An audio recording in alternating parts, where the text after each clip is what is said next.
Good morning. It is a beautiful April day. I am home in Madison, Wisconsin. I have just gotten back from Bainbridge Island, and this is Jackson Rose. I'm your host, Jackie Rose.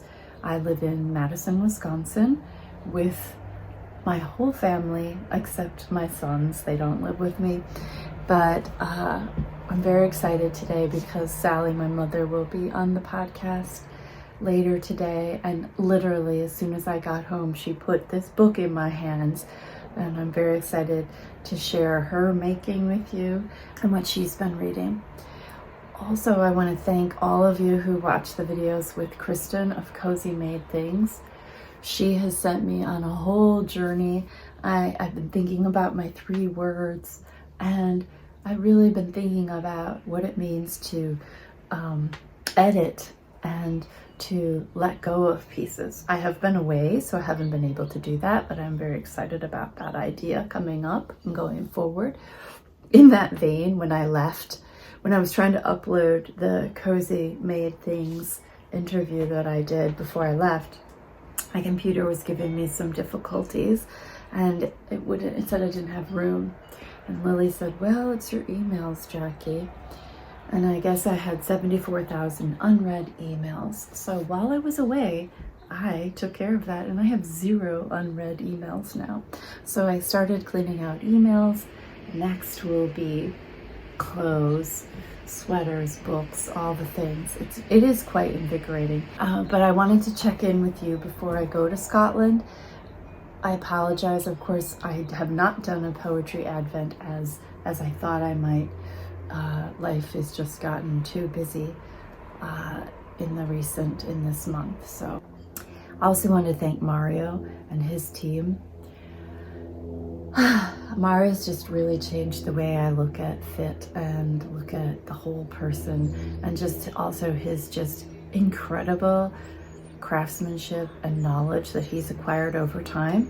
And it's impacted me in so many ways. I think it'll just kind of impact me for years to come. For instance, on the pants video that we just shot, he said, oh, I need to make something like 3 times at least before I understand it. So I'm about to make my 3rd snow crocus, which is kind of out of the norm of the way we often knit, but I'm really enjoying learning about a pattern by repeating it and then tweaking it to fit myself. And snow crocus is certainly worthy of making again and again. I'm very excited, and I'll tell you about that 3rd snow crocus soon. I'm baking cookies right now, so you'll forgive me. I have a timer going on. Okay, let me give you a little wink update, because that's one of the first things I want to talk about.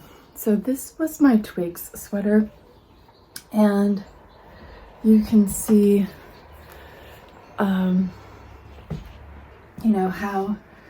I'm astonished by how versatile it is.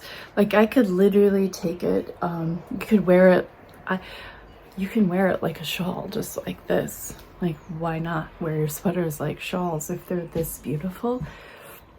I could see doing this all the time. I have this great coat, but I took this on my trip, and it was so easy to wear and have it have completely different looks. Like, I just happened to be standing here next to these pants, so you can see these pinstripe pants, how fun it would be with those. It looked good with off-white pants, it looks good with black pants, it looks good with shirts, it looks good with t-shirts, it looks good, with so many things.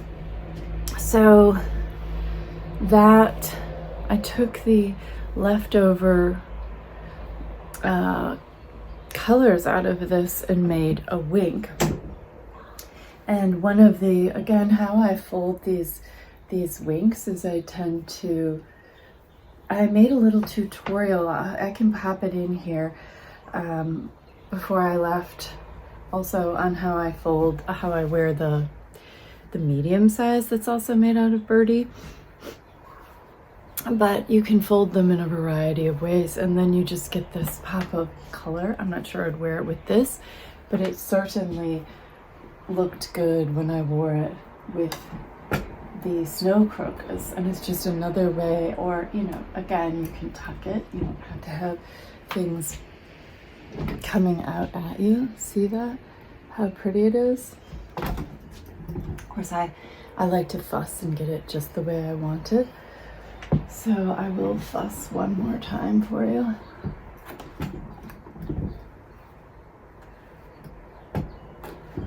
And the funny thing about this, if you do them in colors that suit you, you know, obviously you finish off the ensemble.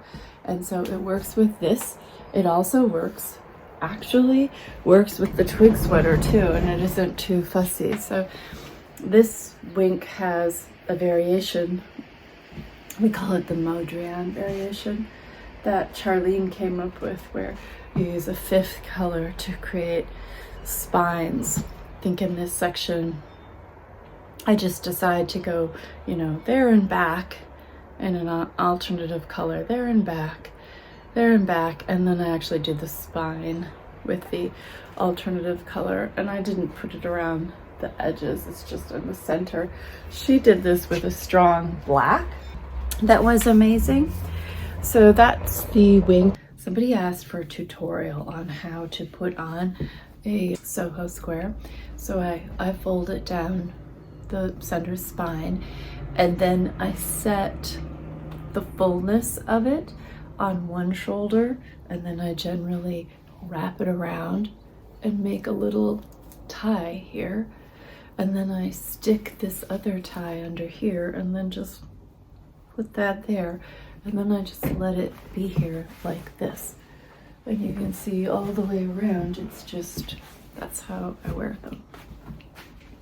So I do always fold it down the middle like this. You don't have to, but this is how I wear it. And I wear them asymmetrically. So the point is off to the side, and then I bring it around like that. And I can either tie it or just tuck it. If I want to tie it, the tie kind of becomes part of the design, and I can take the ends and hide them under like that. But you can see how pretty. I don't even need to tie, I could just tuck, but that's the SoHo.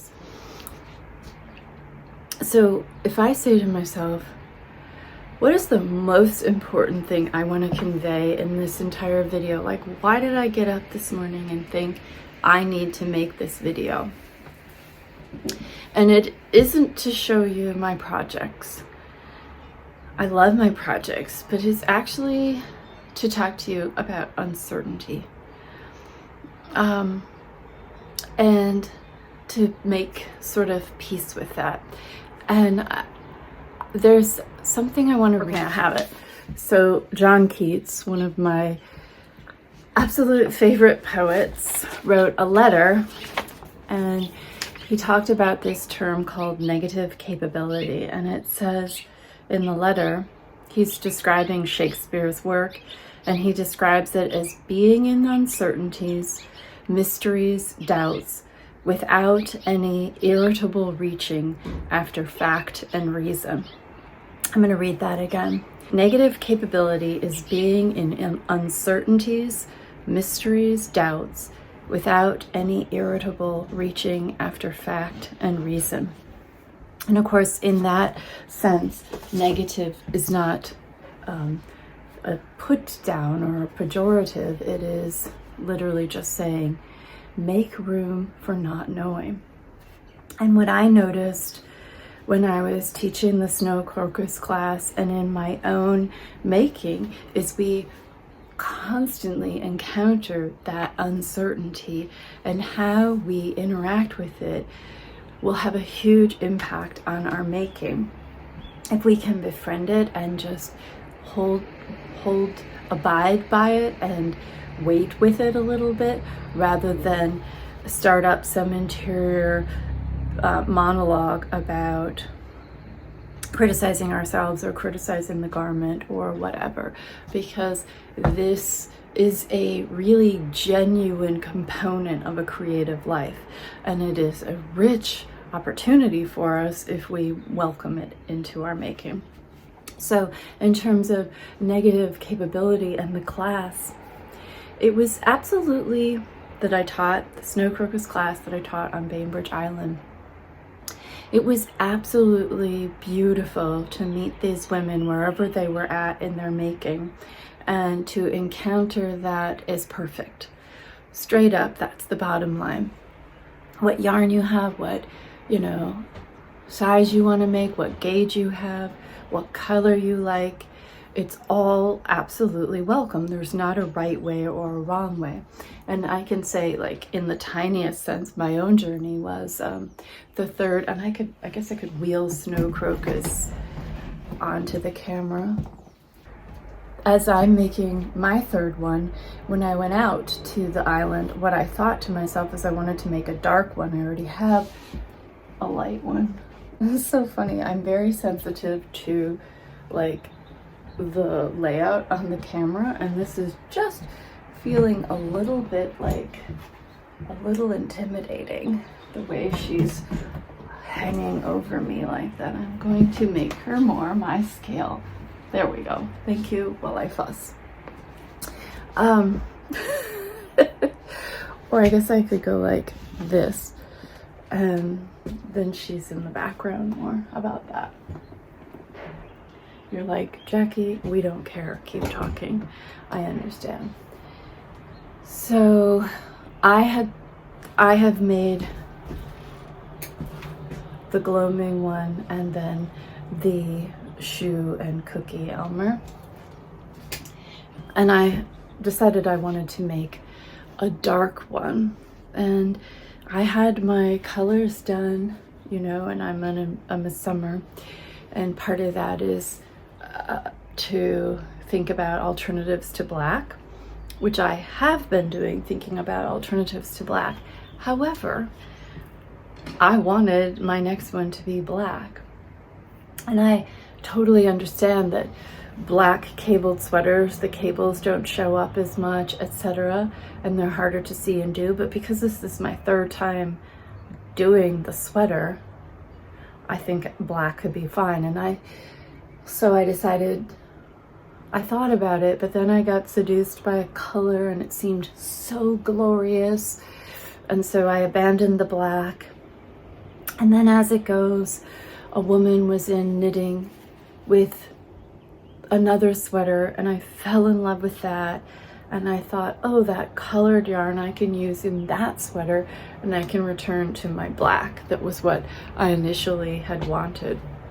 And to do a nod to what I'm learning, and to make it more versatile, I'm taking a black base, Todd worsted, and adding a mohair to it, a blue mohair. And that will, the mohair and the silk, I think, will shimmer off the black, but the Todd is very light and fluffy. I've combined black and blue before, and it has worked out really nicely. Let me show you that. I don't know if you remember this shrug, but this one isn't actually all black. It's every other row, one black row, one neutral, and but the black is combined with a blue mohair, so it gives it a little dimension. So black and blue, that's what my uncertainty was. And then when I finally got to the black, I'm just thrilled, and I'm so, yes, this is exactly what I want. And I listened to myself. I could tell you story after story about my students and their uncertainties, whether it was their color, or whether it was the finished object size, or whether it was even the swatch that they had made. And so that's really what we were there to support in the class, is when you first go to make a sweater, I think there's this expectation that I'm going to make the sweater and I'm just going to, like, it's going to be a sprint, while I have the motivation and the time and energy to get it started, and to not let that be a sprint. And why not think about it like, you know, a flirtation, and like a courting your finished object. So take your time and let yourself be seduced and be the seducer and really enjoy the little like back and forth and not knowing at first, and be playful about that and experiment. Like, why not? Why make every sweater a conquest? And is just like from, and I'm of course using a metaphor of like seeing someone and going, that person, and then ambling over there and, you know, suddenly falling in love and taking them home. No, that isn't how it works. Most of the time, I mean, occasionally, I'm sure somebody looks across a crowded room and their eyes meet and it's all over. But for most of us, we want to get to know someone. And why wouldn't we want to get to know our knits? And that involves some uncertainty. So the very first person I encountered had the most beautiful soft pink yarn, and she came to class early. We weren't even open yet. And she was like, nope, I need grays. Please send me some grays. And then I sat out on the bench with her in this lovely, warm, sunny Sunday morning on Bainbridge Island, where it just felt like bathed in good fortune. And the thing is I don't want to tell her what color to do. I don't want to force her to do anything. But it's like so jumping up and down, abundantly clear to me that she has chosen a beautiful color. So how do I give her the space to reach for that color herself and just say, no, comfort gray. I mean, there's nothing wrong with gray. I love a good gray, of course. Not this time. Because if she just follows my encouragement, that doesn't help her make those choices for herself. And that's of course what we want. And so that was just repeated over and over. There was only one person, Yale, I'm sorry, she came in delightfully and was like, I always make a medium. And I was like, no. But she knew I didn't mean it viciously. But of course, the students all brought swatches. And again, in the idea of seducing your sweater and being with uncertainty, is your swatch is your fabric. It's not to get gauge. It's not all like linear like that. Like, I have to use this yarn and get this gauge and make that sweater exactly like it's shown in the picture. And that takes so much of the fun out of it. Instead, it's like, oh, this is the fabric that I like the feel of. And I will figure out, and that's what we were doing together, how to do the math to make the fabric and the gauge and the color they wanted be the size they wanted. And I will add to that a lot of the women didn't even know what size they wanted, because they don't spend a lot of time trying on their clothes and going, yep, that's the fit. And I understand that, because we're in a culture where all of this like expertise has sort of been surrendered and commercially, you know, given away, instead of knowing all of our measurements. And because, you know, way back we made the clothes, and then my formidable years, I think that's the word, I just knew a size. I was a size this, and I had feelings about it, but it didn't correspond to anything on my body. And now I know from working in Twigs, one size means absolutely nothing. Every brand has different sizes, and even within a brand you can try on the same size or a different style, and it can be, so it's really important to know your measurements. And I might be circuitous and like repeating myself, but Kristen, who came on earlier and had that conversation with me, she pointed me in the direction of, I think her name is Allison Bernstein's work, and I'll drop one of her videos in below so you can check out her video, if not her book. But it's about having your 3 words. And the first word is just, what do you wear all the time? Get those things that you wear all the time and put them out on your bed and look at them and draw a word from that. Well, I would add to that, those things that you wear all the time, like your core pieces, it might be worth knowing their dimensions and writing them down somewhere, so that when you're shopping or when you're shopping online, you can compare the dimensions, not of you, but of those pieces that you know how they fit. So measure the inseam of your favorite jeans, measure the, the waist of your favorite skirt. I don't know those things yet, but it's an invitation for me to do that. So negative capability and uncertainty is just a really beautiful part of making, and something that we get to do.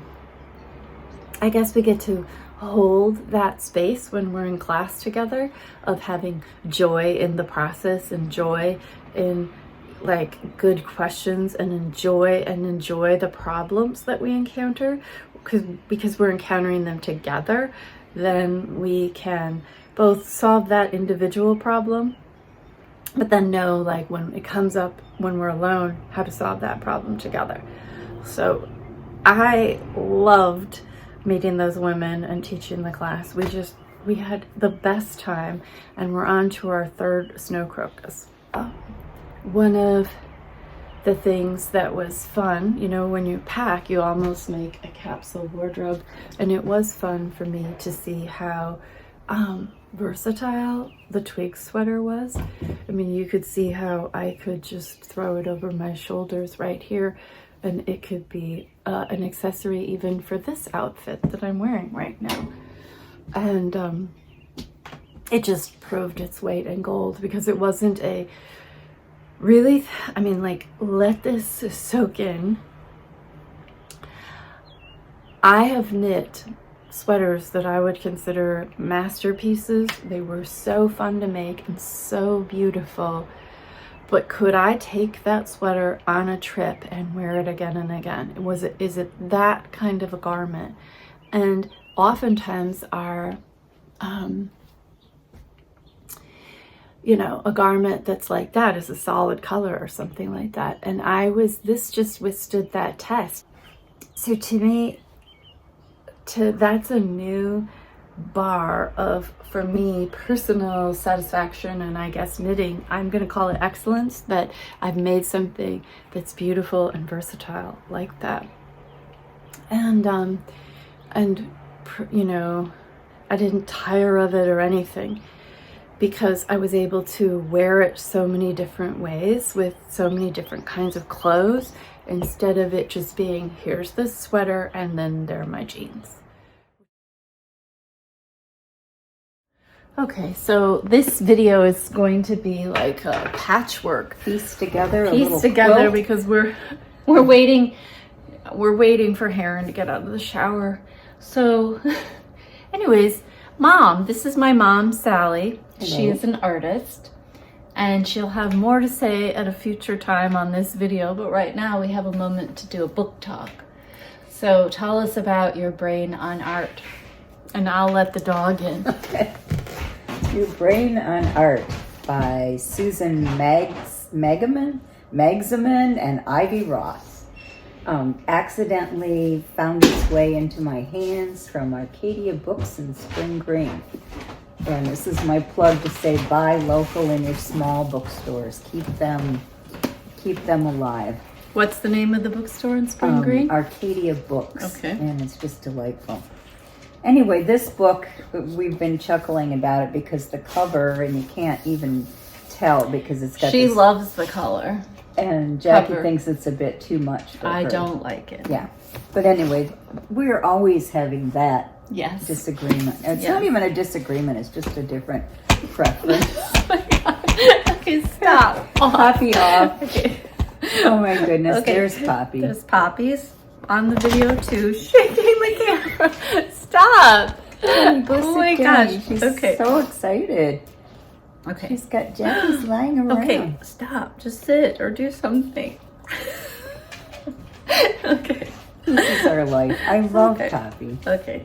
Anyway, it's shedding season. So what's happening for me is I just started recently teaching myself how to do watercolor. It's been a couple months now, isn't it?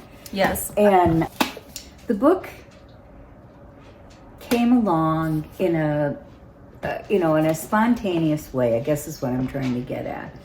And what I'm finding is with teaching myself a new art form, I am very much aware of the dynamic energy and the flow that that's creating in me. Yeah, I keep coming in, holding up my watercolor works and just getting I feel like a little 5-year-old coming in and showing my mom, look at what I drew, look at what I painted. Yeah, that's a good And it's just feeling. very good. It feels very good. And everybody's kind of laughing because I go like, oh, I have to go check my paints. But what does that mean? I have to go check my paints? Because watercolor, you have to be patient. You have to wait for it to dry, and then you can go back in and layer. Oh, it's so great that you have sewing then, because you don't have to have that just be nothing to do. Oh, I've got so much going on in my life that the nothing to do time doesn't exist. Doesn't exist. Well, it doesn't exist. I can go off and brain. But anyway, this book is a compilation. It's I think it came out last year, the end of the year. It's a compilation of a lot of the research that's out now about how our brains work on Neuroaesthetics. Neuroaesthetics. It's how our brains work on art. And it is mind-blowing. I mean, literally mind-blowing, because we are these incredible beings. And we used to, there was like this period of time where people looked at arts as the fluff, the fluff in education. Like if you're going to cut programs, you cut the art programs out, all that kind of stuff. And so never made any sense to me. And there's all this like hierarchy of who are the great artists, what, all that, like up in your head, cerebral. Oh, I'm opening to New York City. Yes. Isn't that beautiful? Yeah. Yeah, I've been there many times. Well, this they is talk right about by Debbie's house. Yeah, the landscape, Yeah, the landscape is so stimulating yes. there. Here's a brain. That's an artist's rendition of the brain and the different parts of it. And I had no idea that there were that many parts, and that the right side of your brain controls the left side of your body. Oh, don't you remember that from drawing on the right side of the brain? Well, yes, from I do. The 70s. That's the thing, is that there's a lot of things in here that are not, they're familiar, but they're like brought together in this way that is so engaging. And I'm just thrilled with it. I want everybody to have that in their hands and read it. Yeah. If we don't get to say it all, the point of this is not that it's a summary. The point of this is that it's a dynamic stepping off point of discovery. It's discovery. Because what has been happening for me, I feel like I'm a testimony. Preach, a case Sally, study. preach. A case study of what this book is talking about. Because I'm going to have my 75th birthday in June 3rd. Happy birthday. It's so incredible to think 75 years. But anyway, that's a milestone in its way. But I kept thinking, like, lately, I've been, like, having all these flashbacks of my, like, very intimate flashbacks with people that I've loved from my past who aren't with me anymore. And I kept thinking, there's, like, this scary part. Here comes Lily. The scary part of thinking, like, oh, am I getting closer to meeting them? Is that what's going on? Like, I have little thoughts in my mind going like, ooh, I don't know. Is this what happens to you when you get close? That you start having these visits from the other side. And then what I'm, who knows, that could be too. But what I'm recognizing is that my art, my new pathway of watercolor is opening up and connecting me to all this flood of information that I have stored in my brain. I never really understood that till now, what you're saying. Stored memories are laid down in your brain, and by doing this art, it's rekindling. It's rekindling it in a very vivid, very positive delightful way. So would you say, if there was a takeaway and we did this just super briefly, that also shake things up and add another art form in? Because I will say, just knitting, like this is happening because you're going between quilting and painting. Yeah, I think whatever it is, I mean, music, dance. Okay, let's explain. I so integrate dancing with my knitting, and it's huge for me. The songs that are in the sweaters, it's huge for me. So you're saying that there's here comes Heron. Hello. Oh, okay. This means we have to go. Okay. But we'll continue the conversation will. later. Because do you want to say anything about what art forms are you really into right now, Heron?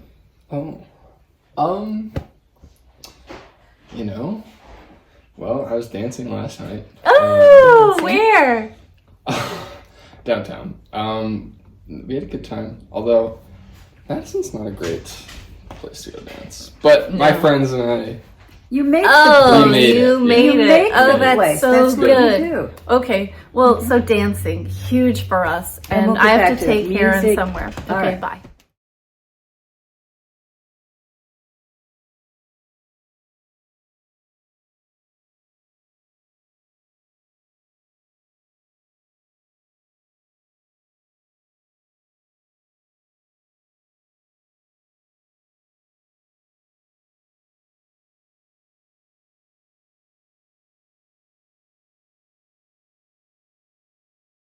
Okay, hi. I just want to make a video this morning about Thegither. This is a pattern by Amy Palko, and it's knit in a tube.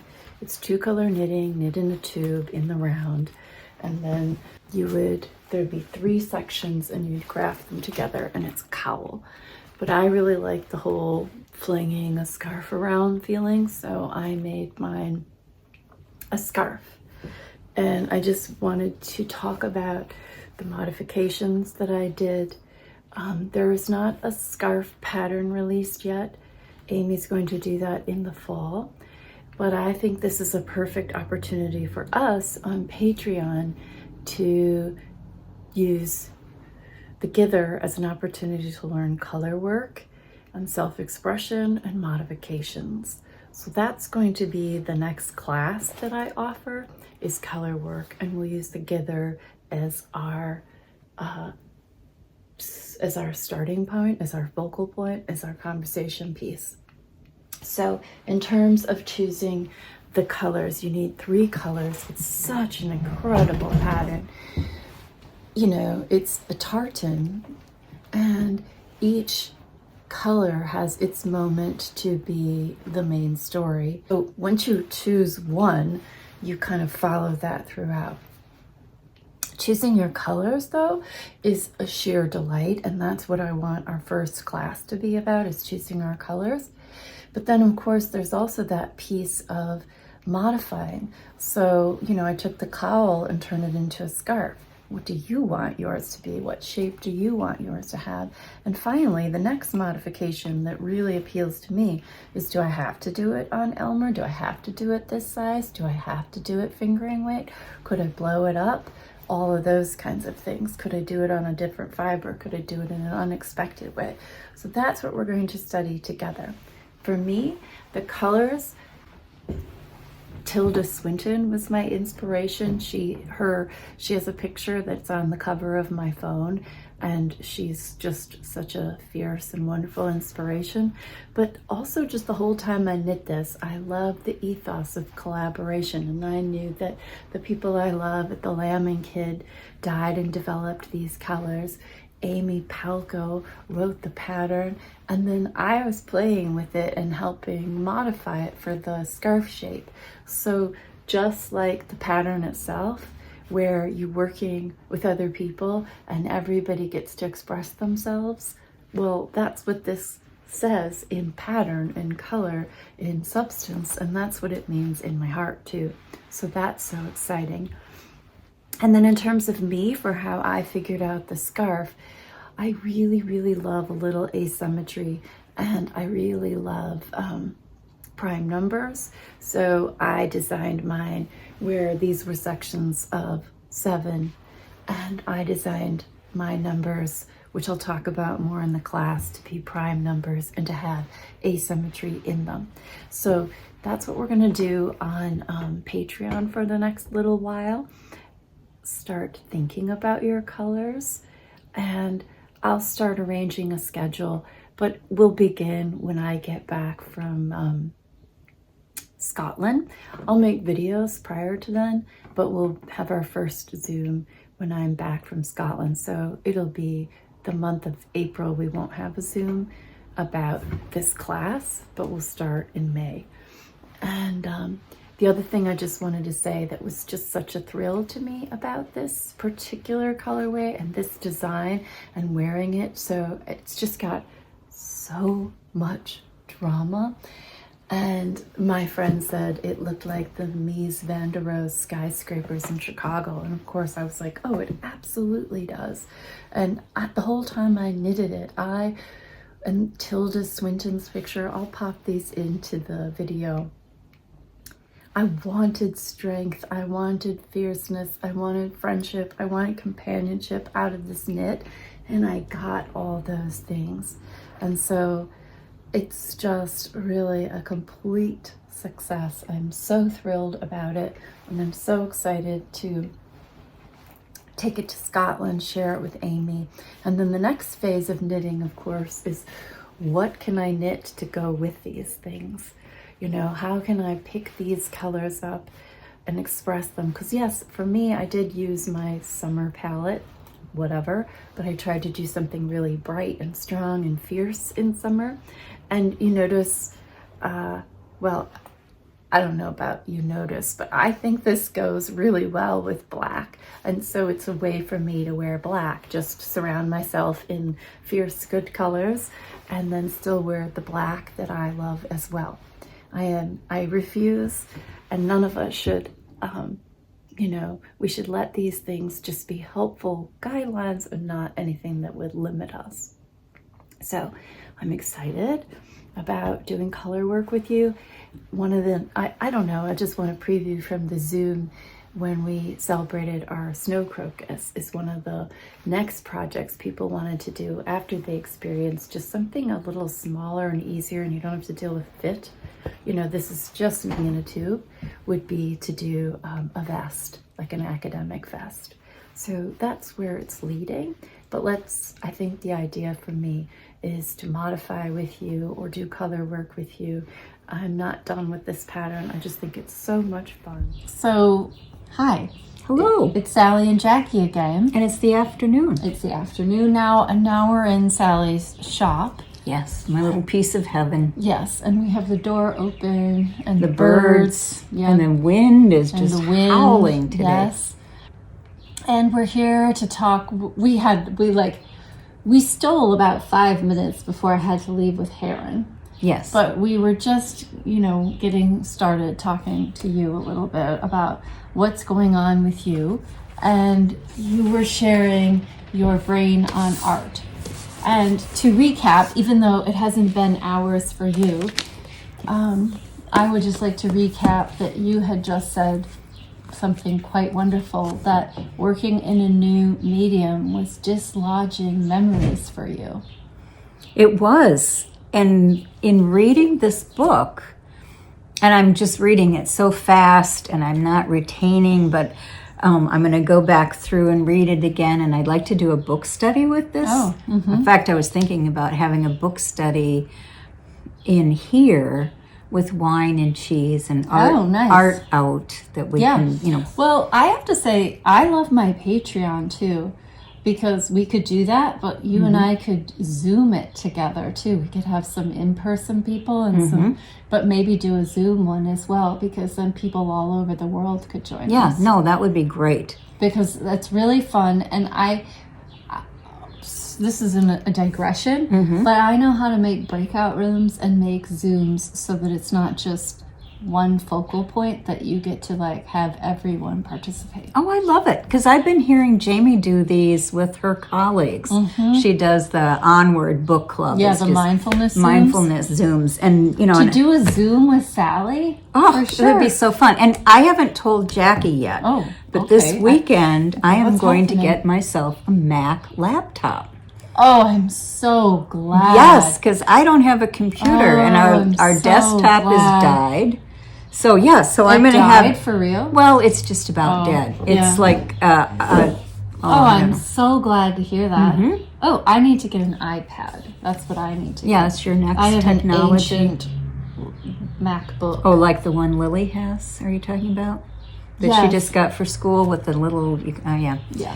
yeah. But anyways, okay, well that's exciting. So you could zoom in on that. Well, that's what I'm saying, is that I'd have, I wouldn't be at everyone else's disposal, which is how I feel now. I can't even watch a movie unless somebody's got a computer. Okay, so this is just happening on the fly. Sally, I invite you to be on I think I'll make a new book club level for Zoom. I'd love And it. if we have, and you can be a part of it, and we'll do it. I'll organize it. I've led lots of book clubs. I love that idea. Oh, I would love it too, because there's so much in this book but what I was going to get to is recognizing that, of course, the thought flew out of my mind, so I'm going to try to piece it back that's together. Totally okay. We were talking about, can I help you? Yeah.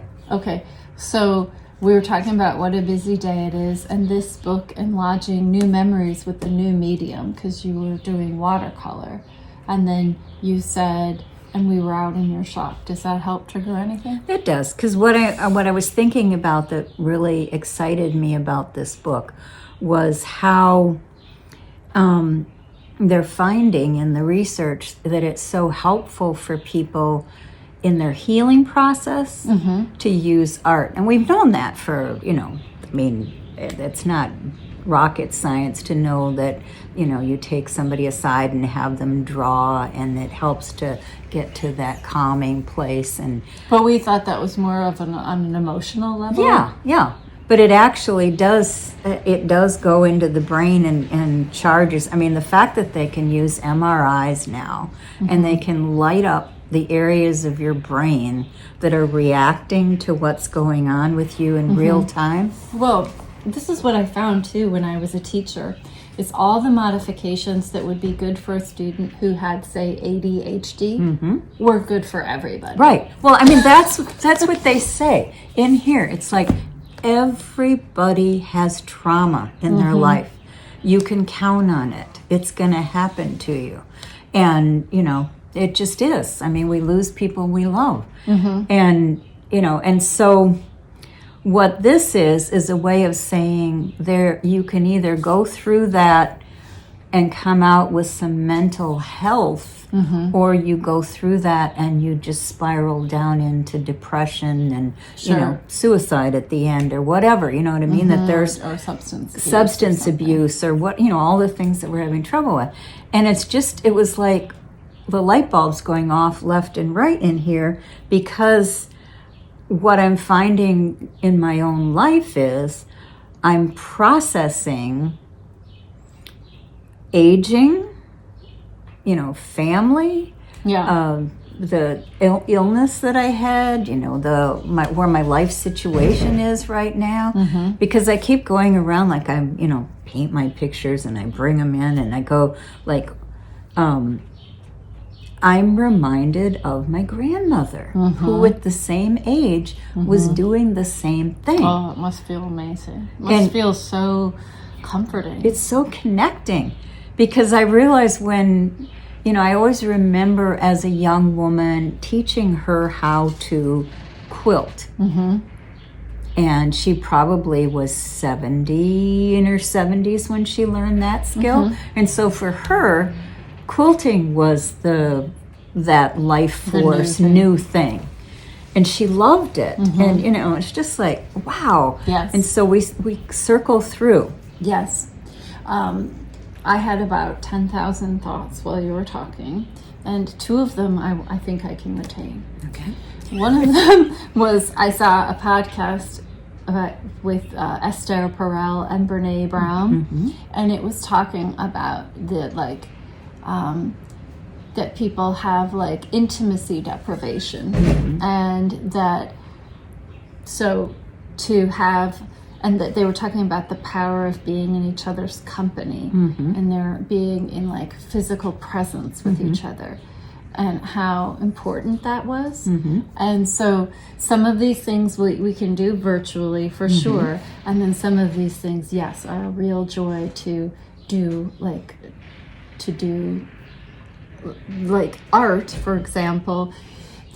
The brain is such a subtle mechanism, and so and like, I guess the thing with my reading that I've been doing is there's like a vast world of sensory information, and your brain filters out so much of it. And I think one of the things that's good about art in terms of morality is, and the brain research is, everybody has a distinct point of view, and it is not the correct point of view. It is one of an infinite possible point of views, and your point of views shift and collide, and art teaches you this sort of lateral way of thinking rather than being so, and that feels very healthy to me, like for the times we're in, to not, it could only be ideologies that make you really narrow in your thinking, and rational thinking where art opens up this flexibility.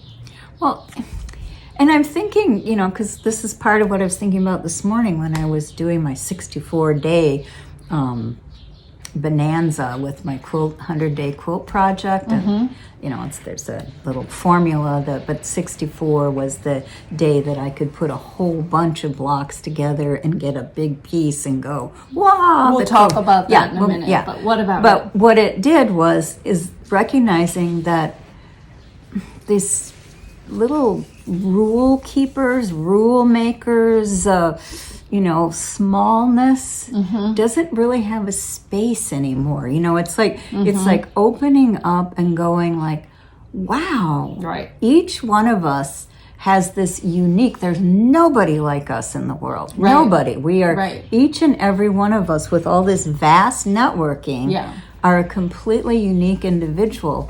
And so we have and here's the difference. Like I remember the Martha Graham quote my whole life, but it's not like because we express this talent. No, yeah. It's before the talent. Yeah. It's just literally in how we perceive the world. I know, because, so much of what, and it's not, I don't know, I've been so excited about this book because it's really, well, there's one instance where they're talking about helping children.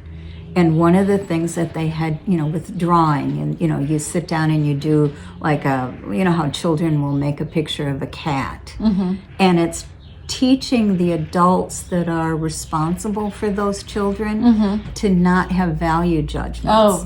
And to, you learn this as a teacher. But sure. To accept the two pictures and go, one looks kind of like a cat and the other one's like this scribbled mess, but that both of them are a cat and are, expressing what that child needed to express for whatever reason. Yes. It came out. That's how it came out. And you asked, okay, so that leads me to part 2. And part 2, as I was talking to Debbie Korb, and she was talking about what it means to her to be 70.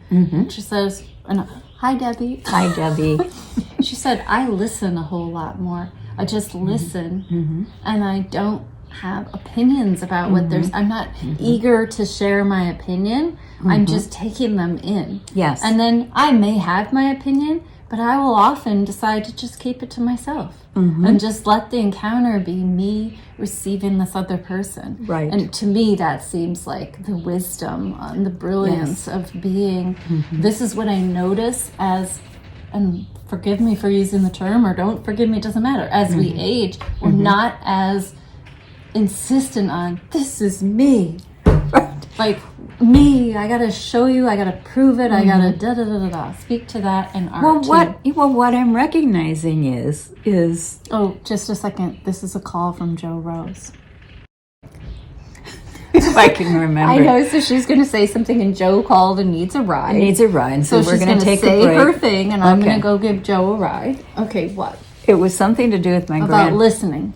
Oh, about listening, or about imparting your wisdom. Oh. And what's been happening for me is that I'm getting this realization, like my 23-year-old, I'm going like, oh, there's no way they can take in my wisdom, because, it's like I couldn't get to what the thoughts that I'm having until I processed all that. It's much what Debbie's talking about.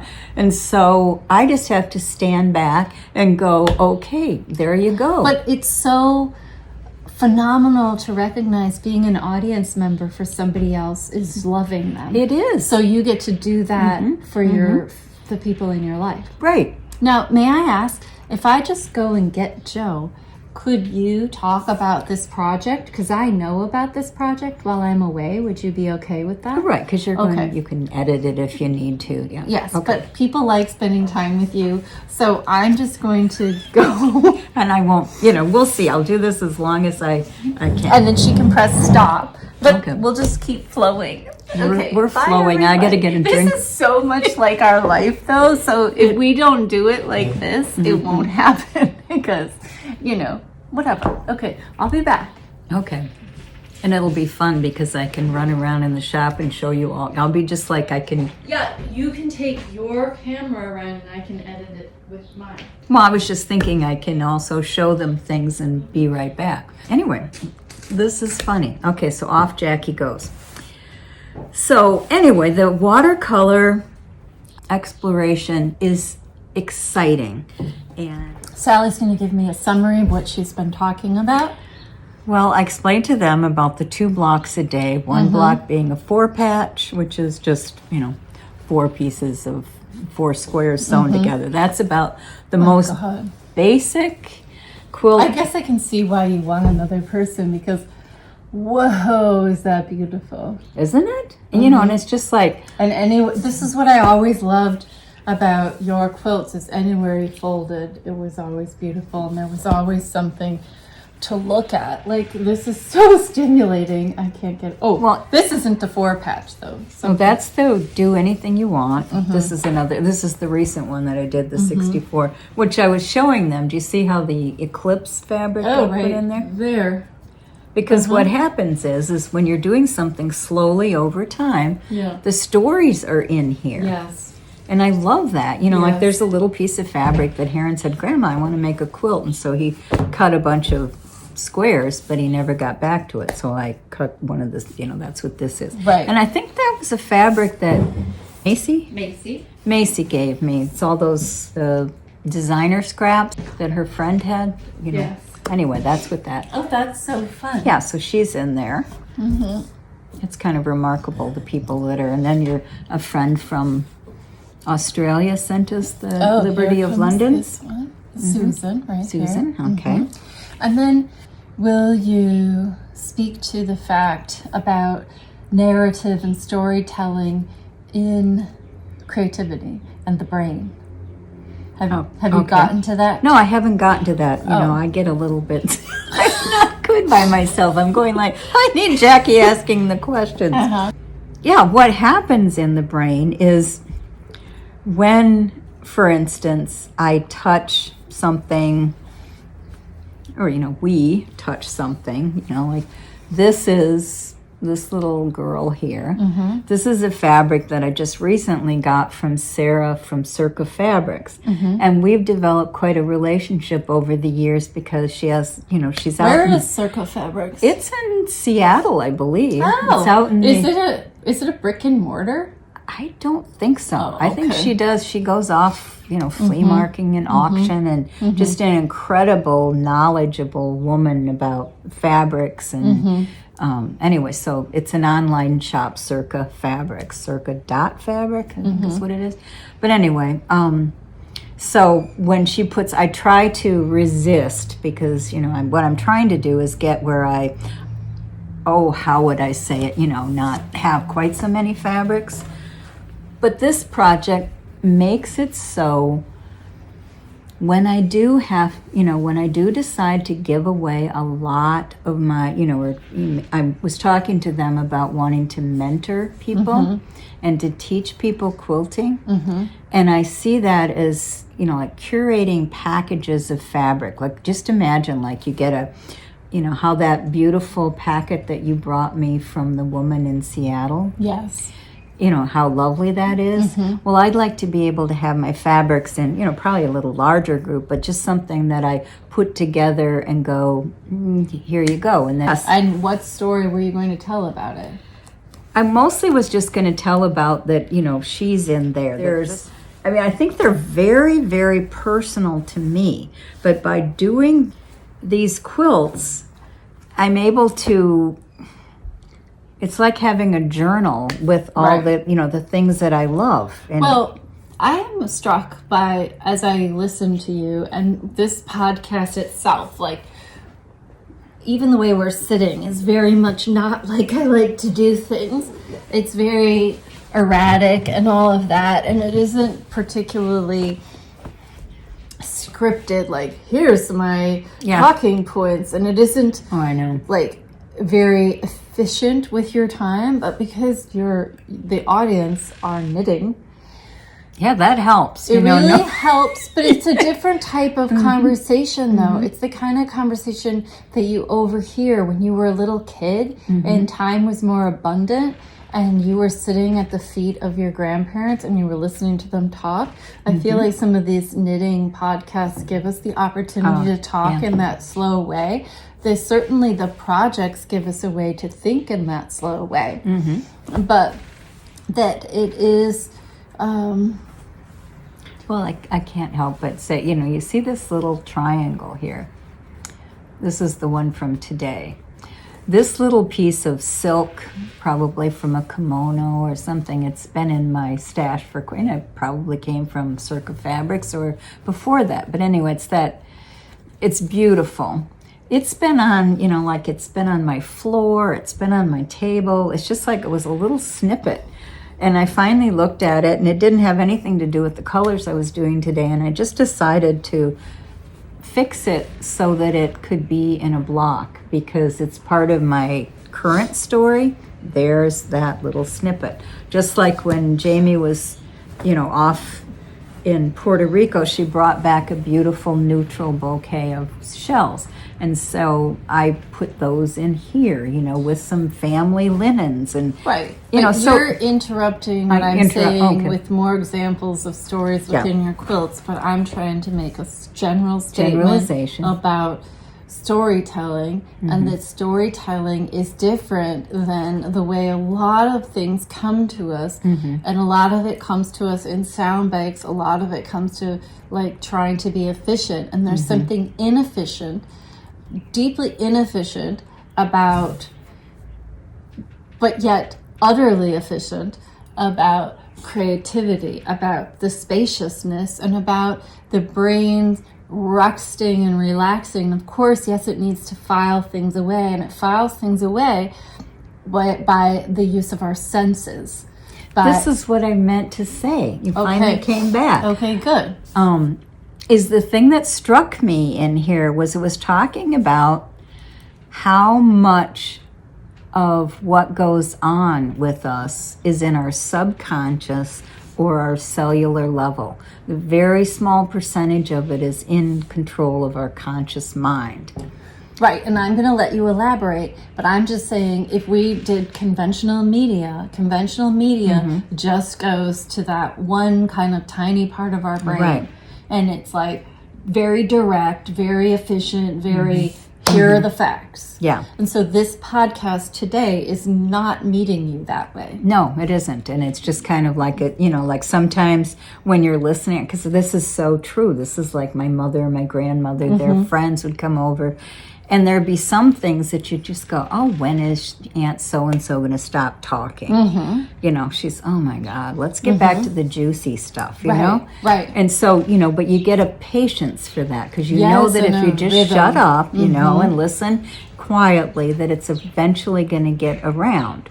Right. to what you wanted. And fortunately for you, with your editing tool, you can take out some of that stuff, you know. I know, but honestly, it would take me a whole day to Oh, make it's just- this yeah. a clean, Yeah. like efficient Yeah. product. And what would be the point? Because it would basically be me filtering it, and it would be more my filter, Right. etc. So the point is that like kind of more passive listening and atmospheric attention has value as well. Oh, it does. And this is why I think my students loved art class. And I think what's kind of weird, I don't want to critique it, but all of this, like, here's the teaching point today. I'm going to say it up front. I'm going to say it during. I'm going to say it at the end. It's just when we do tarot or any of these sorts of like, let's explore. It's never a practice of this is exactly what is the story. It is always a practice of this is just an offering, a starting point, wondering. and then where do you go from here? And that kind of thinking feels very feminine to me and feels very useful to add to the excellent, magnificent tools of thinking that we've received through like a classical education. Those are They're like important. deduction and things like that are amazing. But also it just seems like a nice ingredient because we have such a host of challenges.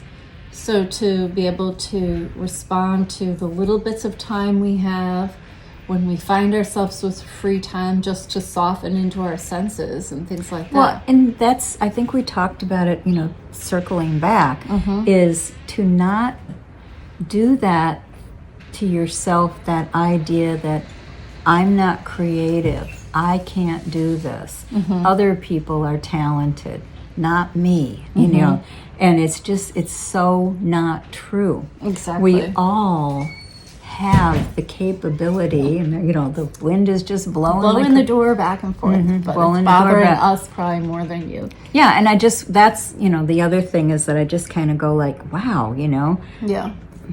Well, Emma Robinson, who's a knitter in Ireland, did a podcast that a couple people shared with me that I will link below, and she invited a knitter on, and she talked about vernacular knitting tradition, and she was very adamant, her guest, Ailbiona, I believe her name is, that we're all artists, and who's to say, who is it that's saying you're not an artist, and who's like that writing? And I actually went to a fundraising event for an art space in town this week, and I was struck because some people got to wear a name tag that said artist, and then everybody else wore a name tag, and I was like, that doesn't seem very exciting to me. I mean, I know that there's a difference between putting in the time and et cetera, definitely. et cetera. Yeah. However, I was very struck by the experience. If I were to do an event like that, I would really want to invite everyone to lean into their artist side of themselves rather than seeing artists as others. Yeah. And I think it's important. That's all I was trying to say too, is it's like, I have been feeling so, at first it was so humbling to try something new like this that I wanted to do. It's very humbling to be a beginner. yeah. Oh, yeah. Very humbling to be a beginner. It's not easy. Yeah. It takes lots of just putting paint on a brush and going on the paper. Oh, yeah. I mean, it does. I'm 100% sure of what I would like to do if I had the time, but it's a little bit harder would be take dance classes. Oh, yeah. I would love that so much. And I was going to say there was somebody, well, I want to say one thing and then the other. Rick Rubin, his book is foreshadowing of all of that. That you're all creative and you're all artists. And then there was a guy on Instagram, and he was just lovely, and he was doing his crazy dance moves around other people, and they weren't even paying any attention to him. And his thing was, people are so wrapped up in themselves, they're not even noticing you. And even if they do notice you, and even if they do say the worst things about you, so what? Bring it on, because I feel like that's fundamental difference And what I'm loving about, I guess I will just pair these to summarize these two things. Creativity and aging go hand in hand, I think, in creating this spaciousness. They can in the way you see things. Instead of a narrowing, like she's bad and I know I have all the answers and she's definitely bad. That indicates a narrowing, whereas creativity and aging and spaciousness would be like, oh, there's another way of being a human in the world. Oh. Well, and to not discount, there's a lot of people out there that are willing to share whenever you're doing something. It's like with knitting. You have put in, I don't even know how many hours of knitting. And so people come to you and say, Jackie, would you teach me how to make this sweater? And what you're passing on is your love of knitting. Because if you didn't pass on your love of knitting, you wouldn't be teaching them what it's all about. And so the same way with, like, if you go on Instagram, I mean, it's just, even on YouTube, it's filled with people that want to share techniques. And so, like, I haven't mentioned my gratitude for the numbers of tutorials and things of people saying, just keep painting, you'll find your voice. Don't copy other people, just do your, but these are things that I find useful. And that's what you're doing with your knitting classes. These are things I find useful. I put stitch markers in so that I don't get myself lost. And so without any, like the same way with quilting, if I had you here, bless your hearts, I would love it, and could teach you what I know about quilting, it would be wonderful, but it would simply be teaching you enough so that you could hold the fabric together so that you could create what you wanted to yourself. Yeah, exactly. And I guess I feel that way. I feel this quickening in my life right now too, because it's just been really fun working with Mario and thinking about... That's a new thing. Yeah. And I did sew way back. Yeah. But to return to sewing means I have to put in the time. This is an aside, but I really knew your old sewing machine. Like, I had made index cards, I'd made my own book, and I knew how to do everything. And I'm going to have to start over with your new sewing machine, learning a new machine. Is that impossible? No, it's not. No, it's not. Yeah. But it isn't, it's not as linear as, oh, it's good for my brain to learn a new thing. Makes it feel very, like boring. Do I really want to do that? Right, like, also it's good for you to, like, take cod liver oil or something like that. You know what I mean? Right. It's not, it's something that's, like, it's akin to saying, it's good for you to enjoy the temperature of the water when you're in the bathtub through the or it's good for you to feel the sun on your through the window in wintertime. I mean, like, there's it is, I mean, you don't even need to say good for you. Like, there needs to be a different expression. I think what it is you're entering into the goodness that already exists. Oh, yeah. You're not manipulating reality to make it good for you. Reality has all sorts of abundant goodness that we can just move into. I know. It's kind of like, oh, now my feed, instead of being full of, Labrador puppies, it's full of paint tutorials and things like that. But, what I guess that's so wonderful is to have your own voice, to just go, like, this is me, but in community, like, we're just adding to the whole enriched environment that's, like you said, already out there. Yeah. So, there are more parts to this video. There's a few more things that I need to say that you want to about knitting, but I'm not going to do it in this. Yeah, you go to your knitting space. My knitting space. This is, I don't really, it is adorable because this is, for whatever reason, it's totally fine. I need less. Yeah, no, I know. Around me. I know. You came in here and your suggestion was just paint it the color of my bedroom.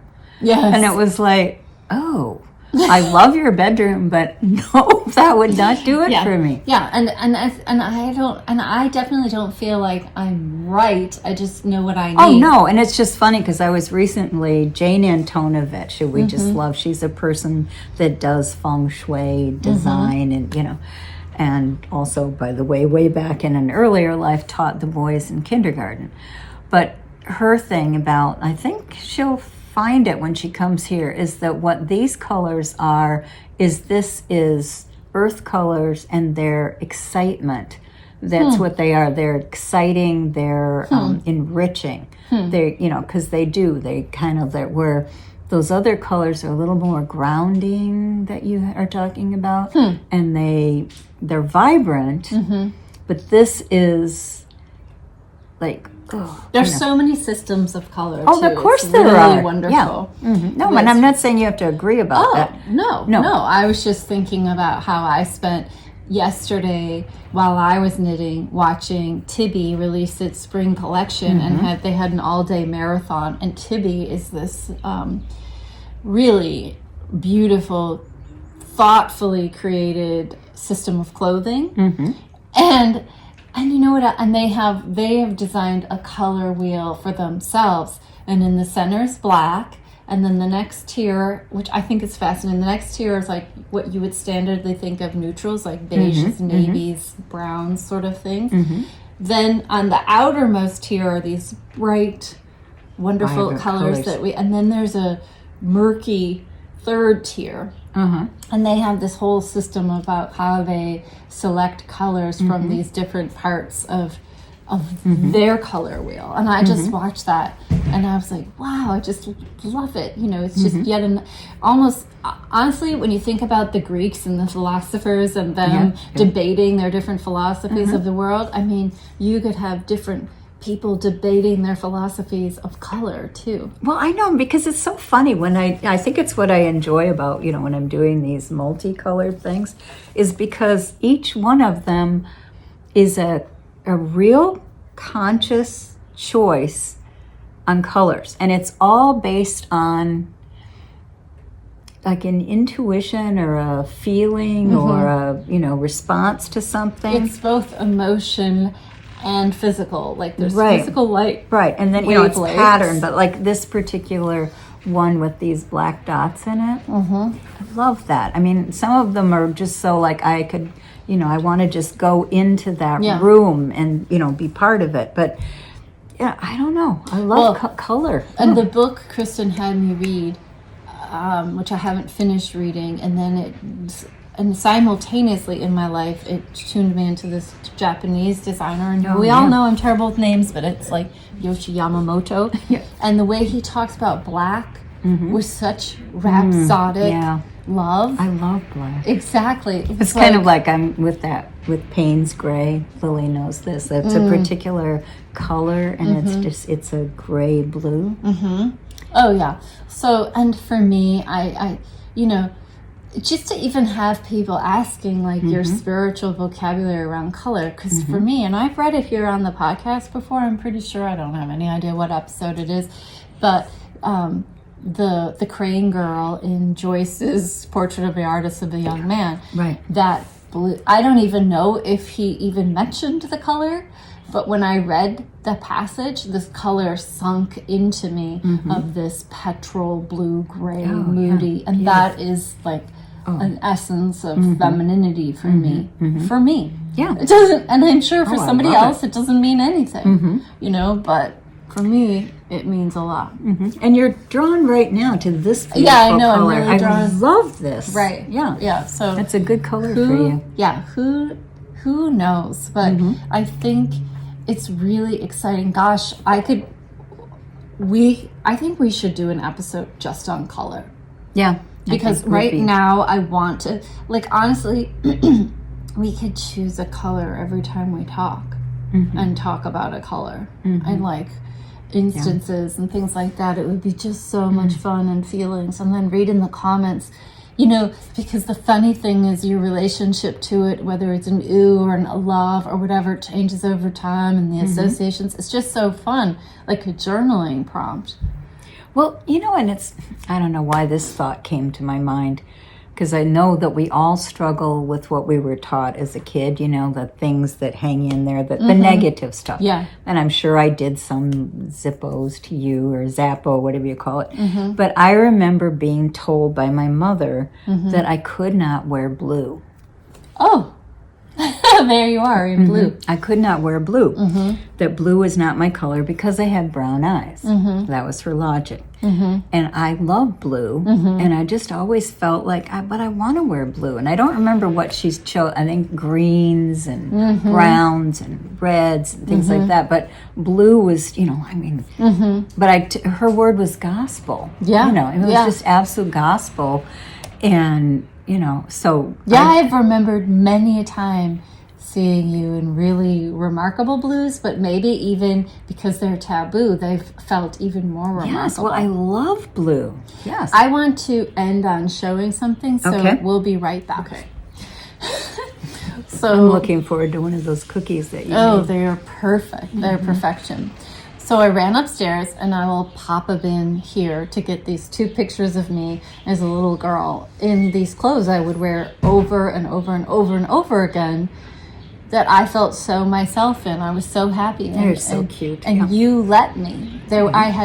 I didn't have any sense whatsoever that it wasn't okay. But those were your favorites. Yeah, and there was something about being a child and having a favorite. Those favorites were strong. And because kids do that. I've heard that, in Kids in New Morning, and, when you were teaching, they show up in their same little Superman cape and stuff. And you attach onto something. And for me, it was a turtleneck and overalls. And I don't have a picture of it. I had a jumpsuit. Yeah. But I could wear those 3. I had 2 of the turtlenecks, and and then otherwise I could just wear them again and again, and they were my go-to feel-good things. And that's some of the work that we're trying to reclaim as adults, is find our go-to feel-good things rather than what we ought to wear. Well, and I think we're benefiting from, my mother. I mean, she was a fashion, she loved clothes, but she was I was her, princess, and she dressed me, and I didn't really get, I wanted blue jeans, and I think I had my first blue jeans when I was 5, and I loved them, but I didn't get to wear that kind of stuff very often. You didn't get to decide. I didn't get to decide. No. And you were the one. We have the portrait of you in the pink frilly dress, and I look back on it, and it never looks. It's like a different you. It's her vision of you. Yeah. Instead of your vision of you. Yeah. And she had, and that was often in conflict as and I'll have to dig out sometime the picture of me in my blue jeans with my brother, and we're on the swing set, and I'm just like, whoa, I'm like the guys. I've got my jeans on, and I'm still like that. Yeah, and that's what clothes are. It's just they're an emotional skin in a way, and a color skin. I mean, just to say, to kind of, it speaks both ways. It's a porous membrane that speaks to ourself, and speaks to others. Yes. So it's very fun to explore that stuff. It is. We're getting tired. I know. We're going to go have cookies. We're going to go have cookies. Okay. Thank you for being with us. And this may be the absolute end, or it may be, who knows what happens. I have a few more knitting things to say, but they'll show up either after this or before this. Who knows? And, and Jackie will learn whether she'll leave me with the camera going. Maybe I'll have it be bonus footage when I left something you like the yourself. bloopers or something. Yes. Okay. Well, it's no different than when we were trying to film earlier and Poppy was banging the camera all around. Oh, that's true. Yeah. So this is life. This is how they happen. We fit them in. Right. Okay. Well, blessings, everybody. Yeah. Take care. Good day. Bye-bye. Bye. Thank you.